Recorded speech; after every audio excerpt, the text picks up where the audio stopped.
Attention and making attention to solving the English, etc. And now. Hello to everybody. I just have two announcements for today. Remember, there's a round table at 4 p.m. at the Barrel Room. And the second announcement has to do with pizza with a professor. So FYE is going to have this event.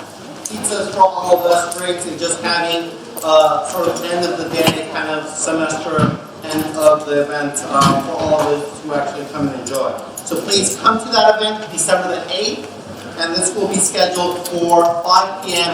at the Cooperage. It's in your flyer. Thank you. Awesome. Thank you very, very much. All right. So I'm going to quickly introduce Professor Denny Bozman-Moss, one of my best friends at Snow State campus, the teachers I most esteem here.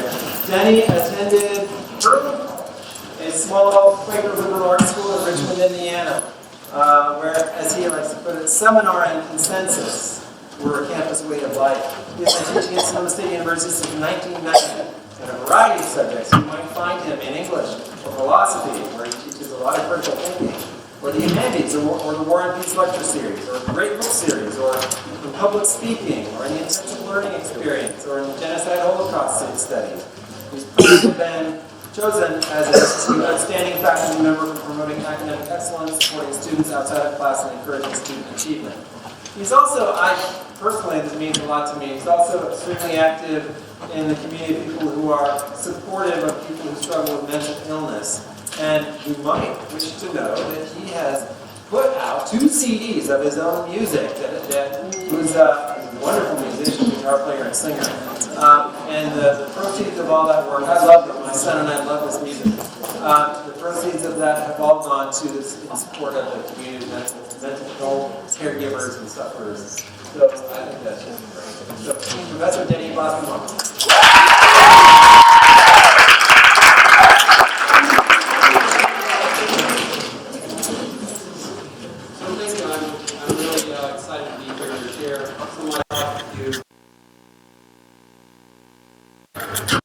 When all hope is vanished, that's what the means. A quote from Oscar Wilde.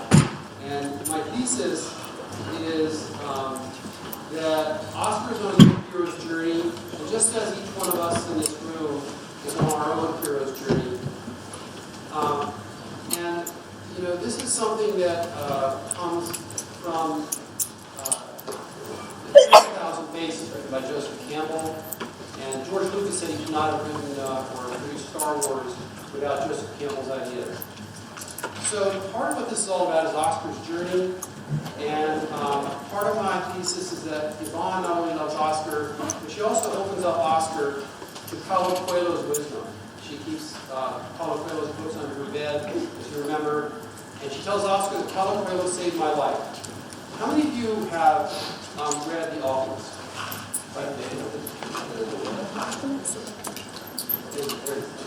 Is that better? So the previous matter you have read Paulo Coelho. So my thesis is that Oscar follows his bliss and follows the wisdom of the alchemist, which is when you desire something with all your heart and soul, the universe conspires with you to make it happen. My daughter got married a few years ago on top of a mountaintop in, on the top of a mountaintop in Montana. And this is one of the quotes that was used in her wedding ceremony, that when you desire something with all your heart and soul, the universe conspires with you to make it happen. I think it's pretty powerful stuff. So underlying all of this in this great novel, Oscar Wilde, is the power of prayer, especially as seen as La Inca.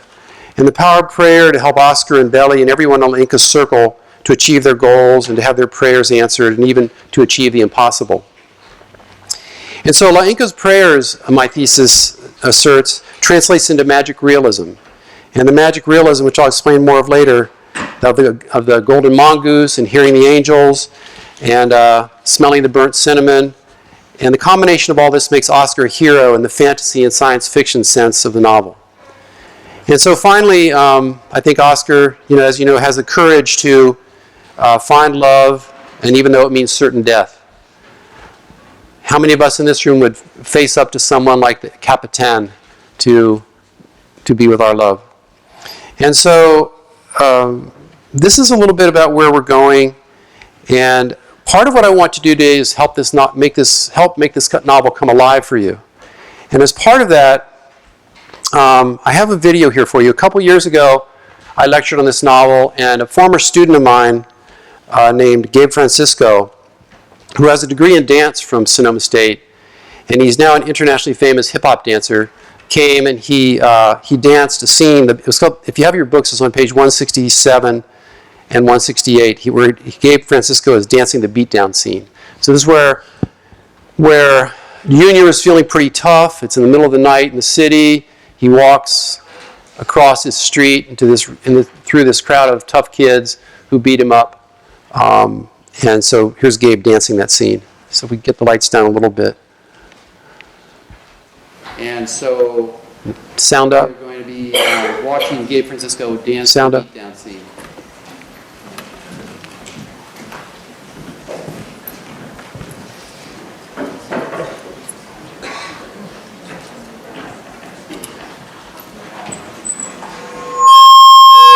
Not too loud. Sentimental Education, 1992. It started with me. The year before Oscar fell, I suffered some nuttiness of my own. I got jumped as I was walking home from the Roxy by this mess of New Brunswick townies, a bunch of fucking morenos. 2 a.m. and I was on Joyce Kilmer Ave for no good reason, alone and on foot. Why? Because I thought I was hard, thought I would have no problems walking through the thicket of young dudes I saw on the corner, which was a big mistake. I remember the smile on this one guy's face the rest of my fucking life, only second to his high school ring, which plowed a nice furrow into my cheek. Wish I could say I went down swinging, but these cats just laid me the fuck out. If it hadn't been for some Samaritan driving by, the motherfuckers would probably have killed me.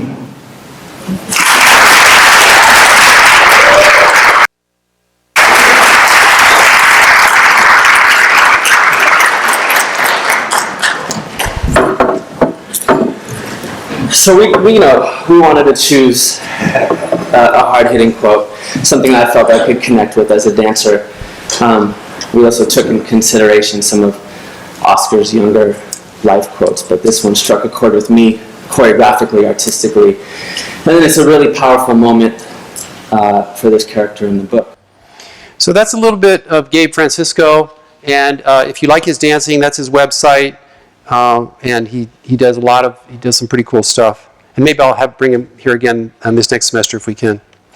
So I also, I guess 3 years ago, talked about this book and talked a little bit about the comic book influence in Oscar Wilde. And there's so much of this that I think it colors everything about Oscar's life. And I'm going to say a little bit more about the comic book influence later.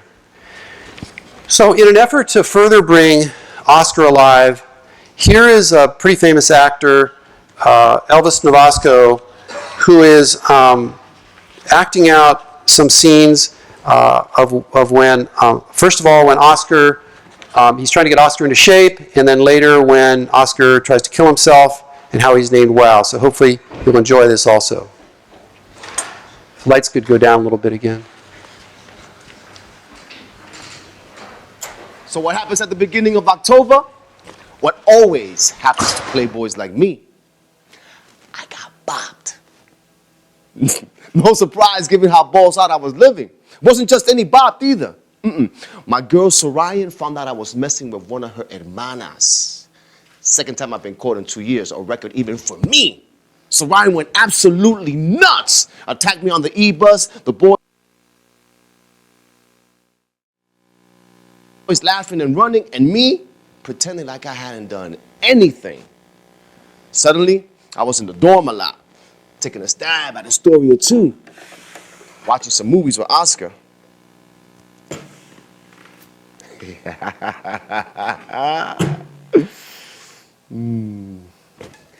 Out of nowhere, and not in the least influenced by my own shitty state, I decided I am going to fix Oscar's life.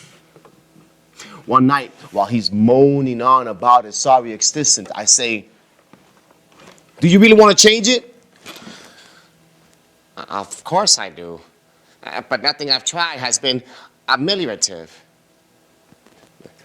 I'll change your life. Really? Yeah, really. But you have to listen to me, though. I swear an oath of obedience, my lord. Oh, when do we start? The next day, 6 a.m., I kicked Oscar's bed. Yo, come on, let's go. Get up. What is it?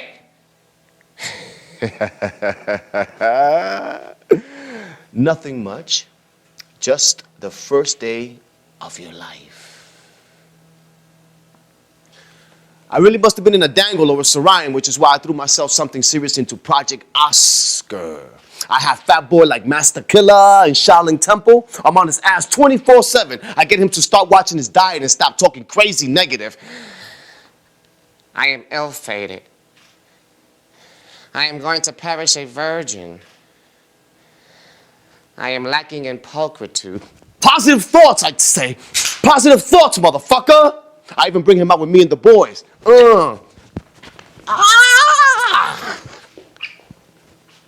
Yo, Junior, what's up, Papa? What's next? We start inviting out the homeless?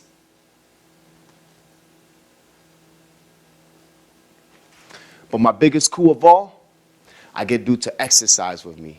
To fucking run. Huh? It goes to show you, all really did look up to me. I can't lie. First couple of times, I almost laughed, watching him huffing down George Street, keeping his head down so he won't have to see all the reactions.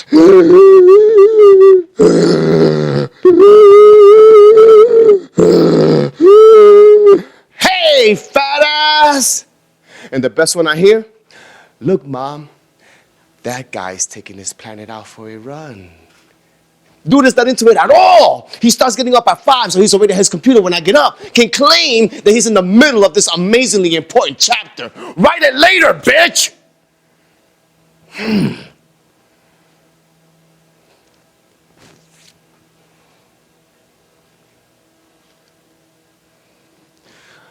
I know shit isn't easy for him.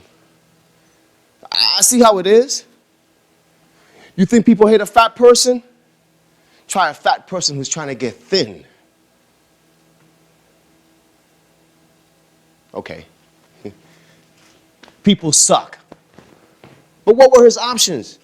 All had to do something. He did too. He quit.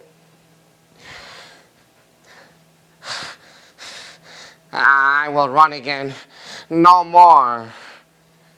He intones from under his pillow. I mean, here I am, going the fuck out of my way to help this fucking idiot out, and he's pressing it back in my face. I took this shit real personal. You either run or that's it. I don't want to do it anymore. Stubborn like his sister. I put my hands on him. Come on, Oscar, get up. You don't leave me alone. Leave me alone.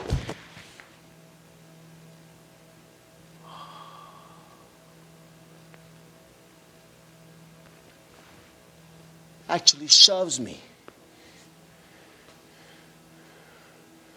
Both of us astounded. Him trembling, scared, sick. Me with my fists out, ready to kill. Come on, fat boy. Come on. You wanna do this? For a second, I almost let it go. Just a mistake. A mistake. But then I remembered myself.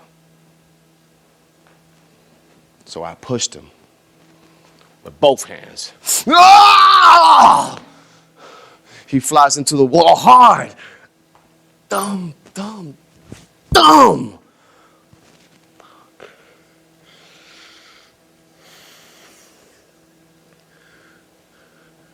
2 days later, Lola calls from Spain.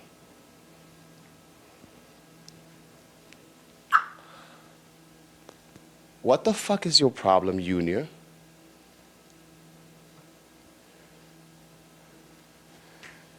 And that was that. The end.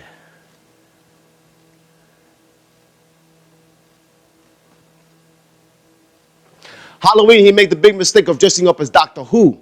Was real proud of his outfit, too. When I saw him on Eastern with 2 other writing section clowns, I couldn't believe how much he looked like that fat homo, Oscar Wilde. And I told him so. You look just like Oscar Wilde. And Melvin said, Oscar Wilde. Espérate. ¿Y quién es Oscar Wilde? And that was it. We all started calling him that. Hey, wow, what are you doing? Wow, you want to get your feet off my chair? After a couple of weeks, dude started answering to it. Fool never got mad when we gave him shit. Made a brother feel bad.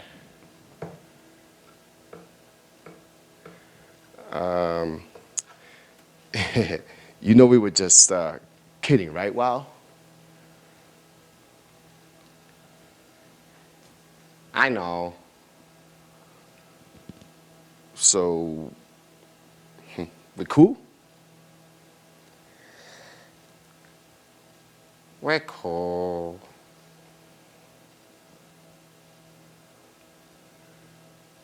That's all it should have been. Just some fat kid I roomed with my junior year. People ask me, did you see the signs? Did you? What the fuck does it really matters? On our last night as roommates, Oscar housed 2 bottles of Orange Cisco I bought him. You know what Orange Cisco is? You know? Liquid crack. So you know Mr. Lightweight is fucked up. To my virginity! Yo, cool it, bro. Oh, come on, Oscar, people don't want to hear about all that. Yeah, you're right. They just want to stare at me. Come on, bro. Tranquilízate. I'm copacetic. No, dude, come on, dude. You ain't pathetic, man. I said copacetic. Everybody misapprehends me.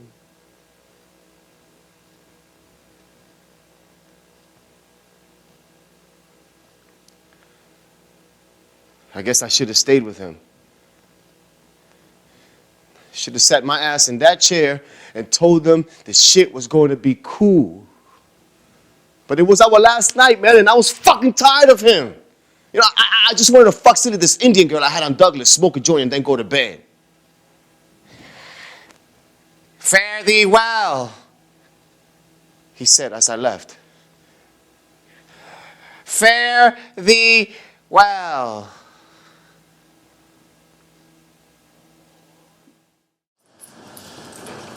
The connection to where Oscar goes from here to start the next stage of his journey has to do with the alternate. And in the sense that Yvonne really opens his eyes to the power of finding a path for yourself. And remember what kind of car Yvonne drives? Pathfinder. So that's significant symbolism that Yvonne drives a Pathfinder. Remember what kind of car Anna drives, for instance? It's a Cressida. And so that's also significant. It's Cressida from Troilus and Cressida. Cressida is known for being an unfaithful woman. So here's Yvonne leading Oscar onto this path of following his bliss, finding his journey. And here's Will Smith, who also, one of his favorite books is The Alchemist. And here's a clip of Will Smith talking about it. So his lights down again. I don't want to be an icon. I want to be an idea. You know, I want to represent an idea. I want to represent possibilities. I want to represent magic, right? That you're in a universe and 2 + 2 = 4. Mm-hmm. 2 + 2 only equals 4 if you accept that 2 + 2 = 4. 2 + 2 is going to be what I want it to be. Mm-hmm. You know, and there's a Like there's a redemptive power that making a choice has, you know, rather than feeling like you're at effect to all the things that are happening. Make a choice, right? You just decide what it's going to be, who you're going to be, how you're going to do it. Just decide. And then from that point, the universe is going to get out your way. It's water. It wants to move and go around stuff, you know. So for me, I want to represent possibilities. I want to represent the idea that you really can make what you want. One of my favorite books is The Alchemist, Paulo Coelho. And I just believe that. I believe that I can create whatever I want to create. If I can put my head on it right, study it, learn the patterns, and you know, it's hard to put into words some real metaphysical, esoteric nonsense, but I feel very strongly that we are who we choose to be. First of all, it's not mumbo jumbo. It makes sense, number one. Number two, I think sales of The Alchemist just went up. Whatever that book is, sales just went up on Amazon.com right about now. That happens, I'm going to call you and say, well, I went up. It really went up. No, it's great. No, it's a quick read, too. Yeah. If you can spell alchemist. That's a good Scrabble word, alchemist. No, but the alchemist, because it's great. Like, what I consider myself an alchemist. An alchemist is basically a mystical chemist, right? And one of the great feats that alchemists used to do is they would take lead, just take a chunk of lead, and they could turn lead into gold, right? So the symbolism. Sounds like a good hustle. I know, right? When I leave here, get me some lead. Give me some lead. Exactly. You know, but I'm so connected to symbolically being able to turn lead into gold. You know, my grandmother used to say, you know, life give you a lemon, you go ahead and make lemonade. Absolutely. To me, that's alchemy. That's the same concept behind the alchemist. I'm with you on the alchemy part. So I think this is a key step in the direction of Oscar finding himself on the journey that he really wants to be on. And so, whoops, mic testing. So the change from chump to comic book hero fits in with Joseph Campbell's hero's journey. And so Oscar, in the end, does follow his dreams, and the world conspires with him to help them come true. And here's a little bit about Joseph Campbell's hero's journey.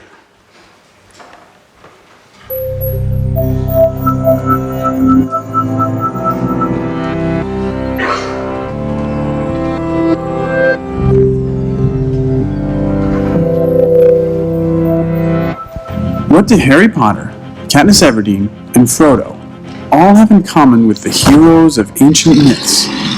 What if I told you they are all variants of the same hero? Do you believe that? Joseph Campbell did. He studied myths from all over the world and published a book called The Hero with 1,000 Faces, retelling dozens of stories and explaining how each represents the monomyth or hero's journey. So, what is the hero's journey? Think of it as a cycle. The journey begins and ends in the hero's ordinary world, but the quest passes through an unfamiliar, special world. Along the way, there are some key events. Think about your favorite book or movie. Does it follow this pattern? Status quo, that's where we start. 1 o'clock, call to adventure. The hero receives a mysterious message, an invitation, a challenge. 2 o'clock, assistance. The hero needs some help, probably from someone older, wiser. 3 o'clock, departure. The hero crosses the threshold from his normal, safe home and enters the special world and adventure. We're not in Kansas anymore. 4 o'clock, trials. Being a hero is hard work. Our hero solves a riddle, slays a monster, escapes from a trap. 5 o'clock, approach. It's time to face the biggest ordeal, the hero's worst fear. 6 o'clock, crisis. This is the hero's darkest hour. He faces death and possibly even dies, only to be reborn. At 7 o'clock, treasure. As a result, the hero claims some treasure, special recognition, or power. 8 o'clock, result. This can vary between stories. Do the monsters bow down before the hero, or do they chase him as he flees from the special world? 9 o'clock, return. After all that adventure, the hero returns to his ordinary world. 10 o'clock, new life. This quest has changed the hero. He has outgrown his old life. 11 o'clock, resolution. All the tangled plot lines get straightened out. 12 o'clock, status quo, but upgraded to a new level. Nothing is quite the same once you're a hero. Many popular books and movies follow this ancient formula pretty closely, but let's see how well The Hunger Games fits the hero's journey template. When does Katniss Everdeen hear a call to adventure that gets the story moving? When her sister's name is called from the lottery. How about assistance? Is anyone going to help her on her adventure? Hey, Mitch. What about departure? Does she leave her ordinary world? She gets on a train to the capital. Okay, so you get the idea. What do you have in common with Harry Potter, Katniss Everdeen, and Frodo? Well, you're human, just like them. The hero's journey myth exists in all human cultures and keeps getting updated because we humans reflect on our world through symbolic stories of our own lives. You leave your comfort zone, have an experience that transforms you, and then you recover and do it again. You don't literally slay dragons or fight Voldemort, but you face problems just as scary. Joseph Campbell said, "In the cave you fear to enter lies the treasure you seek." What is the symbolic cave you fear to enter? Auditions for the school play? Baseball tryouts? Love? Watch for this formula in books, movies, and TV shows you come across. You will certainly see it again, but also be sensitive to it in your own life. Listen for your call to adventure. Accept the challenge. Conquer your fear and claim the treasure you seek. And then, do it all over again.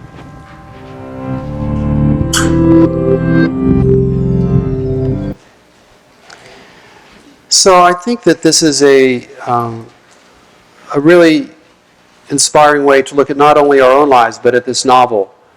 And this is where we come into the power of prayer in La Inca. So La Inca is one of my favorite characters. How many of you have a grandmother type figure or someone in your life who's got that sort of quiet, strong, spiritual sense about them?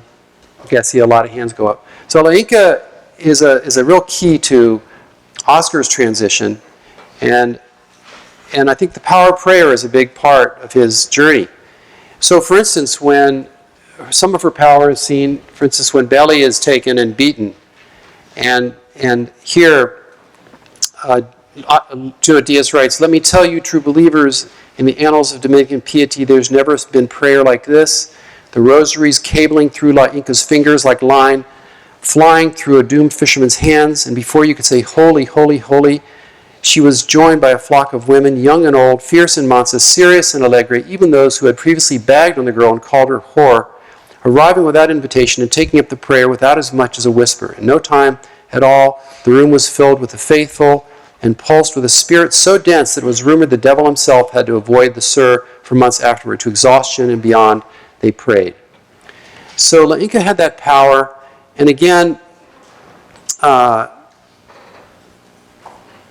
just 10 pages after that, 11 pages through, the power of prayer, La Inca saved the girl's life, laid an A+ Zafa on the Cabral family of Fuku. La Inca called upon her sisters and Jesus Cristo for help. Once again, she prayed, but on top of that, to show her devotion, she fasted. So this is an important part, I think, in Oscar's journey. And we find that there's, here's an image of an angel, and so she has the power of prayer, and Clives has this goodness. Clives, the spiritual taxi driver, has goodness, courage, and compassion. And when Oscar is beaten, we remember that Clives had the guts and the smarts and the goodness to follow him. And he was about to abandon his search. He couldn't find Oscar. And then he heard singing. And then a tremendous wind ripped through the cane like the blast of an angel might lay down on takeoff, leaving behind only the smell of burned cinnamon. And there lay Oscar unconscious, bleeding out of both ears. So the angel singing attracted Clives, and Clives is able to rescue Oscar. And so here's, the translation of angels that come from the prayer. And then there's the mongoose who appears a number of times in the novel. And so the mongoose actually does live in the fields in the Dominican Republic. And the farmers like the mongoose because he eats the rodents, etc. And so Oscar remembers having a dream where a mongoose was chatting with him. He said the mongoose was the mongoose. Which will be, muchacho, more or less, the mongoose asks. And again, when Belly was beaten, the mongoose said to Belly, "You have to rise now, or you'll never have the son or daughter." And Belly asks, "What son?" she wails. "What daughter?" So the mongoose is this magical mongoose. And so there's connection between prayer and between magic realism. And so what is magic realism? Magic realism is something that is part of la boom, they call it the boom in Latin American literature. And the definition of magic realism or magical realism, it's a genre where magical or unreal elements play a natural part in an otherwise realistic or mundane environment. So for the most part, the novel is somewhat realistic, but then we have these moments. And this is a picture of Gabriel Garcia Marquez, who was also a Pulitzer Prize winner for his book, 100 Years of Solitude. And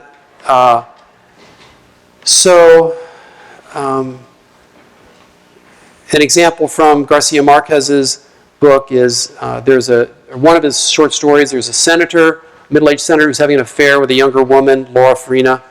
And the senator is in talking to some people. So it's an example of magic realism. So when he was speaking, the senator had torn a sheet off the calendar and fashioned a paper butterfly with his hands.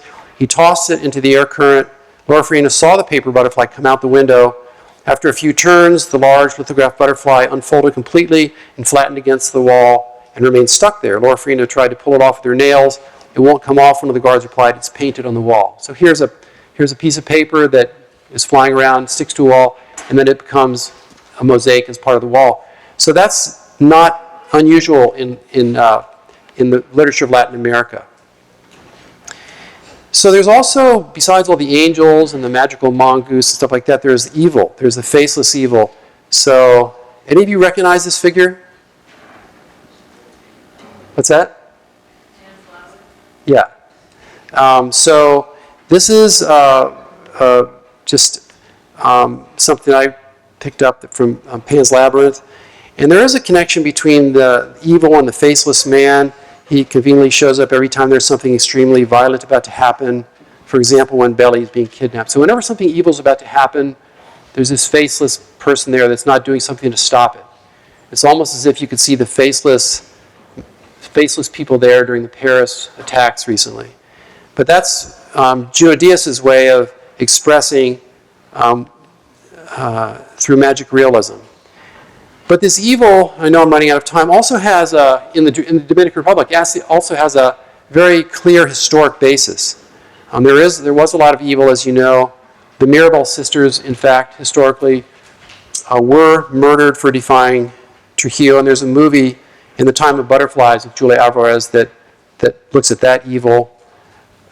Here, Diaz compares Trujillo with Hitler and with Sauron, and this is Junot Díaz's way of finding Sauron to express, the ultimate evil of someone as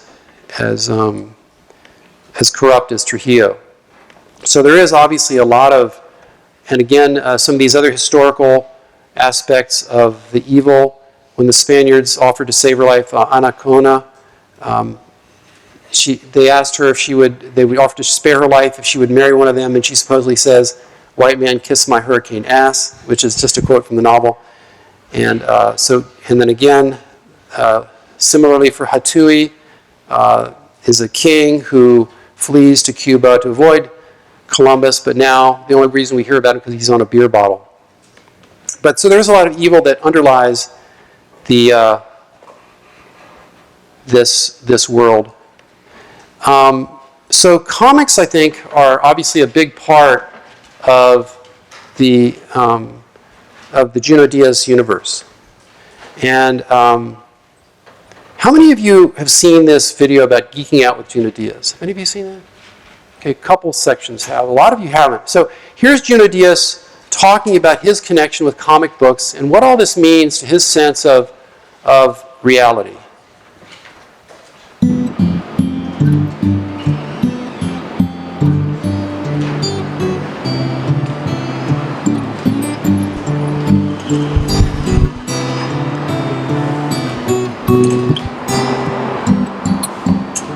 I've been coming to St. Mark's since the late 80s.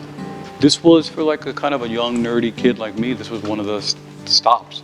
In those days I was like a hardcore Byrne fan and I was reading X-Men. There's no better metaphor for otherness than this sort of X-Men mutants. It recognizes the difficulties that people have, especially young people, especially adolescents, especially say kids of colors, you know, because your freakishness, your otherness is sort of compensated by and with some power. You know, I kind of felt like freak, man. I felt like a kind of a mutant growing up in the place I did, where I kind of wanted to be an artist, I wanted to be a writer. I had sort of political concerns in a community that was, you know, fundamentally conservative. Plus throw adolescence on there, plus throw the kind of freakishness. Any kid growing up in a culture like ours, which really only kind of rewards very narrow and shallow things, and wow, suddenly X-Men seems to you like a message from a better universe. When did you start reading Los Bros? I started reading them about senior year in high school. Los Brothers Hernandez, for me, were perhaps one of the key motivators and inspirations for my art. One was not used to seeing Latinos in any sort of, you know, represented in anything other than an absurdity. They were either like maids or they were just like, oh, you're a drug dealer or you're something ridiculous. But these guys created an entire world that resonated with mine. A world where people went to college, dropped out of college, where people joined bands, you know, where people were like wrestling with, you know, whether they loved one person or didn't, thinking about exes. You know, this was a world that was more familiar to me than all the other toxic representations that I was seeing, whether it was in comic books, you know, or in movies. I mean, these guys were really doing it by themselves for the indie comic scene, but also for representations of Latinos. I mean, they were among the best that we got and that we still have. What do you got there?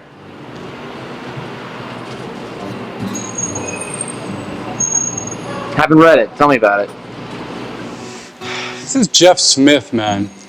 Jeff wrote Bone, which is like, you know, it was one of those supremely important independent comics that got picked up by Scholastic and then went on to sell millions of copies. Guy's just a genius, and he's one of the great promoters of independent comics. And so he came out with a new comic called Razzle, and it's sort of completely different genre, a completely different take. It's sort of this kind of grim, sort of universe-hopping, Tesla-obsessed noir thing. And you would never expect some guy who did a comic that was some sort of just Mutt and Jeff comedy mixed in with fantasy to suddenly turn around and just get straight grimy. Yeah. Lemire's the man. He writes one of my favorite books called Sweet Tooth. It's really an amazing book, and so this is one of his first pieces. Perfect. Mind Management 3, Matt Kinn. This is something that I don't have, and I've been following this series. He's the man. Superb series.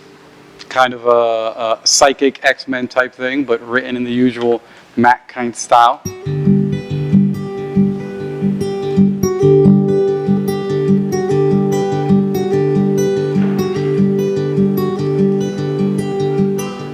Really, for a lot of kids who grew up in my generation, and maybe a lot of kids who grew up afterwards, comics is a cultural touchstone. References to The Watchmen, references to From Hell, references to X-Men. None of this is going to seem too strange because this in some ways is our sort of cultural commons in this generation. I mean, comics are not only big business, but they're also a way that many people kind of understand the world through a certain amount of years. And I think that that's something that I was trying to get through when I was writing this book, is that in the end, it's less about whether Junior is a nerd or not, and more about that it's no surprise that any kid from any background is going to have some familiarity with this stuff.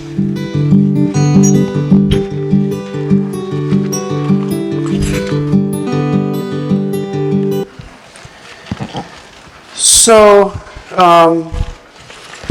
I think that this is I think that this is a good key to the heart of who Gino Diaz is, and also to the heart of who Oscar is.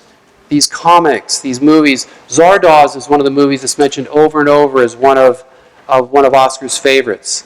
And to get inside his movies is to get inside his head. Akira is mentioned over as one of Oscar's favorites. So I'm going to play just a little trailer for Akira.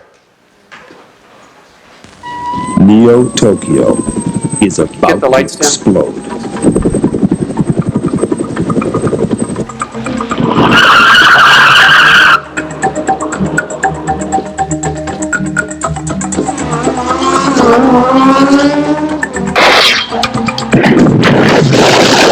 Streamline Pictures presents a state-of-the-art adventure, Akira.